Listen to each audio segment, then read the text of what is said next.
Le dehors est mauvais jusqu'à on ne sait même plus avec qui marcher. Sachez choisir vos amis. Hein? Hey. L'histoire que je vais vous raconter aujourd'hui, ça concerne un jeune Gabonais, Makaya Avom. Je vais vous expliquer comment il a fini avec un jeune Ivoirien qui s'appelle Kwasi Fabrice.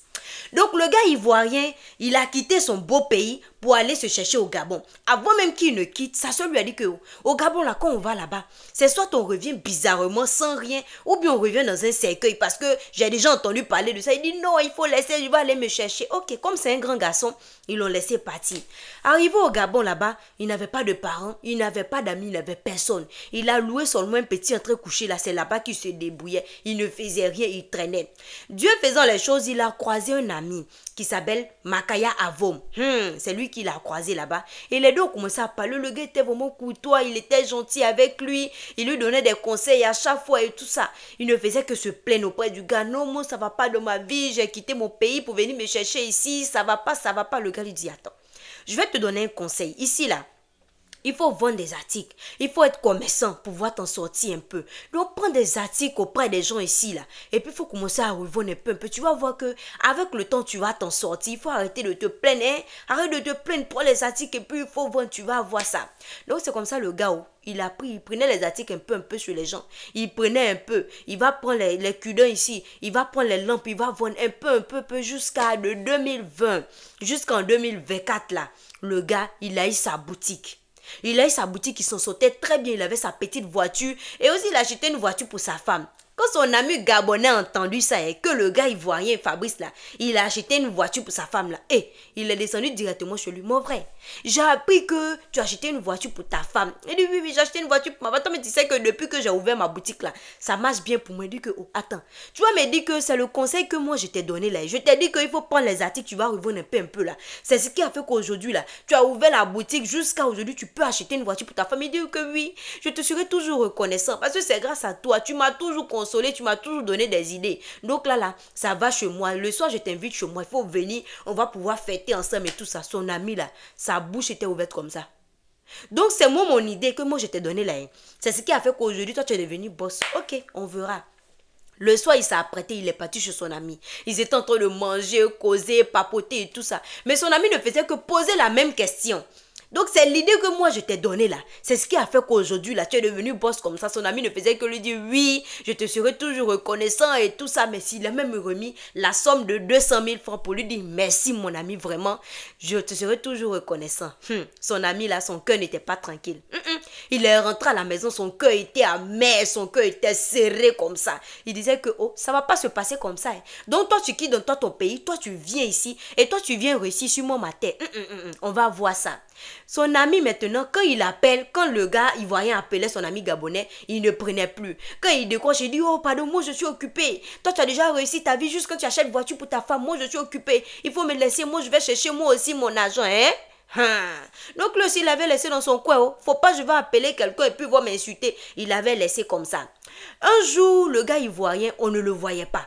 Sa famille l'appelle depuis la Côte d'Ivoire, son numéro ne passe pas. Aïe, comme ils ont le contact de son ami Makaya Avom là, ses parents l'ont appelé directement pour dire que notre fils, on ne te voit pas, oh, ces temps-ci là, tu nous appelles pas. Même notre propre fils aussi, Fabrice là, on l'appelle aussi, son numéro ne passe pas, c'est quoi? Non, maman, tu sais que Fabrice là, c'est un homme d'affaires, appeler, insister et tout ça, il va décrocher, on ne sait jamais et tout ça. Là, moi, je dis, ok, donc après, je vais te rappeler encore si j'ai de ces nouvelles, mais il faut essayer de toi aussi l'appeler pour voir ce qui ne va pas, parce que je l'appelle, ça ne passe pas, son papa aussi l'appelle, ça ne passe pas, sa soeur aussi, c'est pareil. Ok, ne vous inquiétez pas, oh, je vais vous tenir informé.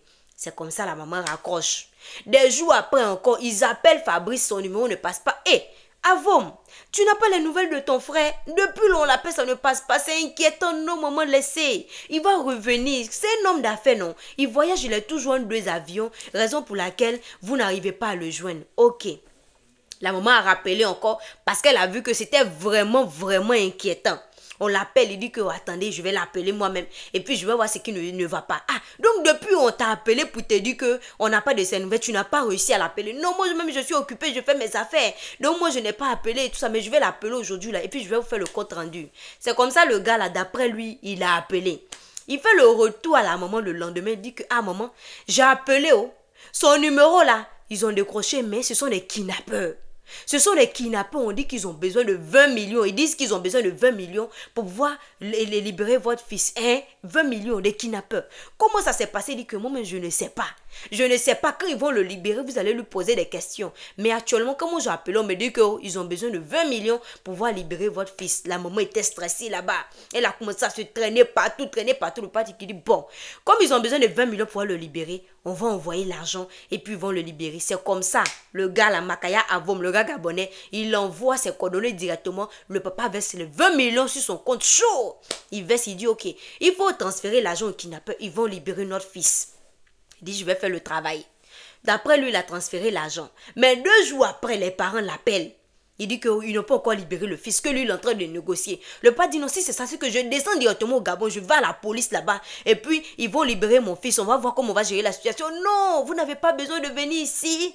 Vous n'avez pas besoin de venir ici, restez là-bas. Moi, je suis son meilleur ami, non. Je vous dis que je vais tout gérer, mais ça fait 2 jours maintenant qu'on t'a transféré l'argent. Notre fils n'est pas encore libéré. On ne sait même pas où est l'argent, où est-ce que la situation se trouve et tout ça. Il dit, oh, laissez, moi, je vais tout gérer. Dans l'essai, je vais tout gérer là jusqu'à ça porter dans des semaines. La maman dit que descendons directement au Gabon. Ils descendent au Gabon là-bas. Ils sont partis croiser le gars, Makaya Avom. Où se trouve notre fils? On t'a donné les 20 millions, on a transféré ça sur ton compte. Maintenant, où se trouve notre fils? On ne le voit pas. Tu nous dis que non, les kidnappeurs, ils vont le libérer et tout ça. Si on appelle la police, ils vont finir avec lui. Mais depuis là, comment est-ce que la situation là, tu gères? Non, ça prend un peu de temps, soyez calme et tout ça. Ne peut pas dire que non. Nous, on va directement à la police. Ils sont arrivés à la police là-bas. Directement, ils ont mis la main sur le gars. On attrape le gars, on lui dit que où est l'argent? Il dit que l'argent là, j'ai transféré ça au gars pour qu'il puisse libérer mon ami et tout ça. On pose son téléphone, on voit qu'il est en train de transférer l'argent pour construire lui-même sa propre maison. Pour construire même sa propre maison, il transférait l'argent aux gens pour qu'ils puissent construire sa maison là-bas. Attends, où se trouve ton ami Fabrice? Mon ami Fabrice, là, je vous ai dit qu'ils l'ont kidnappé. Oh, c'est faux. Donne-nous le numéro des kidnappés là. Nous, maman, on va les appeler. Le voici qui est en train de tituber. Il n'arrivait même pas à répondre. On dit, ok. Donc, c'est toi qui as manigancé tout ça. Il faut nous dire où se trouve notre fils. Ils ont mis la pression sur le gars. Ils ont mis la pression, C'est là, le gars va avouer que il a... fini avec son ami et puis la tête là, il a enterré ça.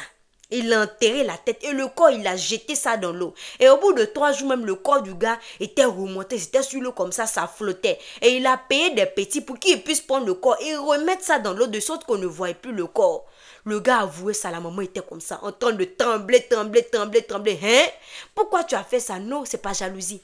Comment lui, il va quitter en Côte d'Ivoire là-bas? Et lui, il va venir au Gabon, sur notre terre, et il va venir ici. En plus, c'est moi mon idée. C'est moi qui lui ai dit qu'il devait prendre ces articles-là pour voir bon un peu. Et aujourd'hui, il est devenu riche jusqu'à il achète voiture pour sa femme au lieu d'acheter une voiture pour moi. Ils sont partis, ils ont déterré la tête. Voici la tête que vous voyez là en image. Là. Ils ont déterré ça. Dans sa main comme ça, il est en train de confesser. Et ceux qui sont à côté là, ce sont les petits qui ont pris le corps pour remettre dans l'eau. Voici la main qui était comme ça. Donc, qu'est-ce qu'on va faire maintenant du jeune? Vu qu'il a tout avoué, les parents du gars disent que non, ils ne peuvent pas emprisonner leur fils parce que leur fils a raison. Comment est-ce que tu peux quitter ton pays et venir ici dans le pays des gens? Donc, c'est pas jalousie. C'est pas jalousie, donc c'est normal. Donc pour eux, là, leur fils, là, on ne doit pas l'emprisonner. Voici l'affaire actuellement qui est en train de faire fureur, qui est en train de faire trembler le Gabon comme ça et la Côte d'Ivoire. Je vous dis que cette histoire-là, ça doit servir de leçon à beaucoup de personnes.